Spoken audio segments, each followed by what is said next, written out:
Hey people, this is the Uber Retro Nerd. I thought I'd give you a display of some of the RPG games I own and which ones I can choose are my most favourite.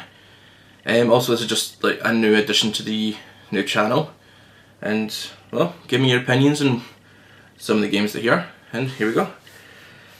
So just so you know, some of them are mixed up, so there may be Xbox, PS2, Nintendo DS, all those kind of games. So don't just try to make sure you're not confused. Okay, so here's the first game. First game is Ys, the Ark and the Pishdom. It's not one of my favourites, but I do say it is a really good game. The adventure is great, and it is a bit of a fresh start for some of those typical RPG games that are turn-based.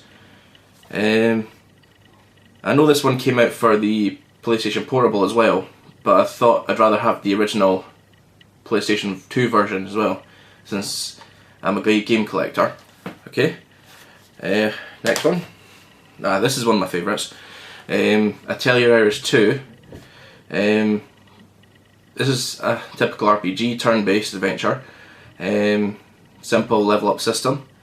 The good thing about this is you can learn to make alchemy, which is part of the game, to move forward.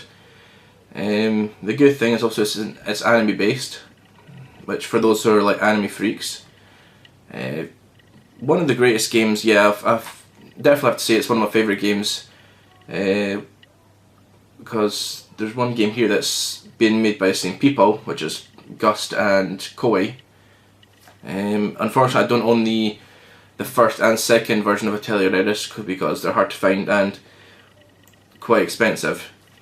But yeah, I'm quite happy with this. It only cost me £20, and it's mint condition, no scratches on the disc whatsoever, and it includes a soundtrack for the music. Okay. Next one is this one, Legaia 2. I got this quite a while back, but yeah, I played this years and years ago. Well, not this one, but the first one, Legend of Legaia, for the PlayStation 1. I rented it at Blockbusters. I only got to play it for the first week because obviously renting times I had to go back, and unfortunately the week after, when I wanted to go and rent it again, it was taken off the shelf, and well, most of the PlayStation 1 games were taken off the shelf and I was moving on to the future consoles.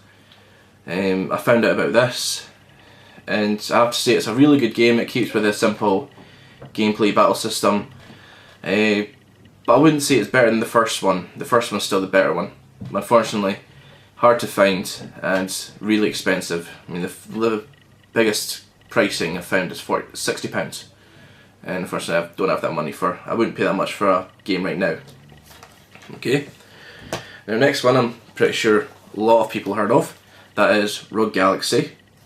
Obviously it's hard to see because it's mirrored. Definitely one of my favourite games. A major fresh start from your RPG games. As far as I know, I'm sure it's done by the people who made Dark Chronicle and Dark Cloud. You're playing a character named Jester. You become a pirate. If you want like an example of what kind of story base it would be, for a movie example, it's a Disney movie called Treasure Planet. It revolves around the same kind of thing, like flying on a ship, a pirate ship in space. It's a pretty lengthy game. I've not completed it yet, but I would say it's definitely one I'd highly recommend. It's a really good game, and I'm sure you'd enjoy it. Yep. Next one, Kingdom Hearts. Unfortunately, I don't have Kingdom Hearts 2 anymore because I'd gotten rid of it, and that was pretty stupid of me. This is, I would say, Kingdom Hearts 2 is a really great game, with the additional features of them making it a bit better than this one. Unfortunately, what I'd say better about this one is the music soundtrack for when you're fighting the final boss. That's most of the epic soundtracks music you could ever get. Like always, you fight Sephiroth as a special optional boss in this one in the Olympic Coliseum, and holy shit, he is hard.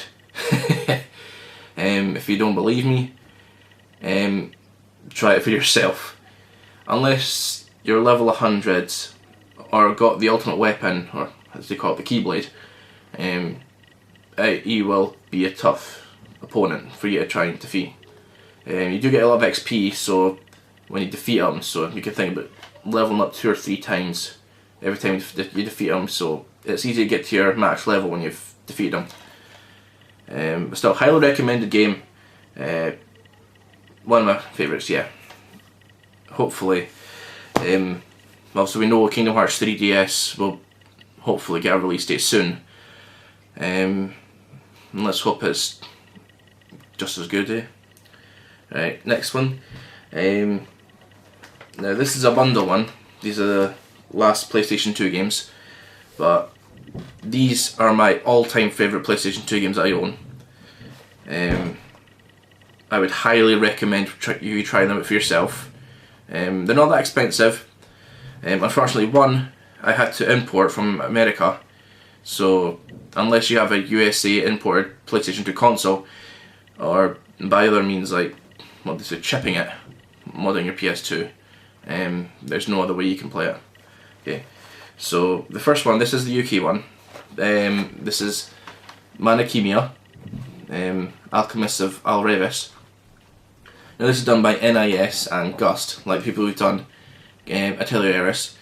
Now I have to say, this is far times better than Atelier Iris. Typical RPG level up system. Oh no, actually, you don't level up in this game.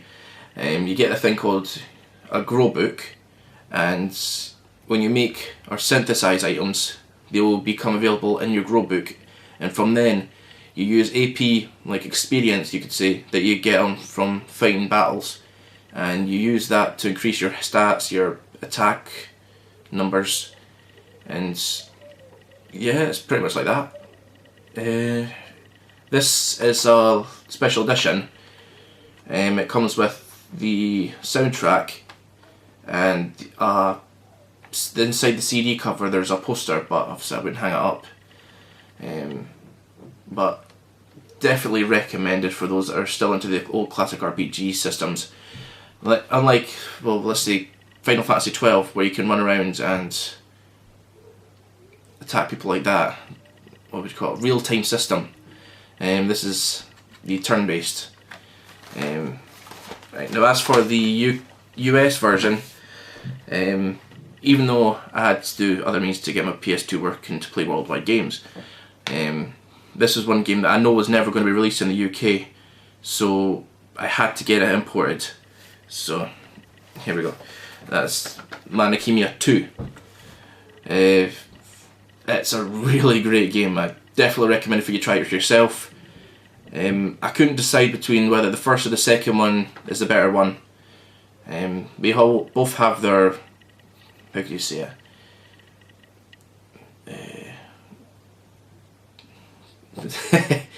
Can't really say much about it. They both have their good storylines, great battle systems. The soundtracks for both games is unbelievable. Check out on YouTube some of the tracks, and you'll be amazed at some of the battle tunes that you can hear from them, especially the final bosses. Holy shit, they're awesome. Like this, the first Manakimia, this is also another special edition. This comes with, as well, a soundtrack, but also this comes with its own huge poster, not from the CD cover. This is the poster is on its own. It's a double-sided poster, which is pretty cool. It's already hanging up on my wall, but I highly recommend it. I mean, if people are from the US are watching this and they see this, I would tell you now, buy it, try it for yourself. Okay? Right.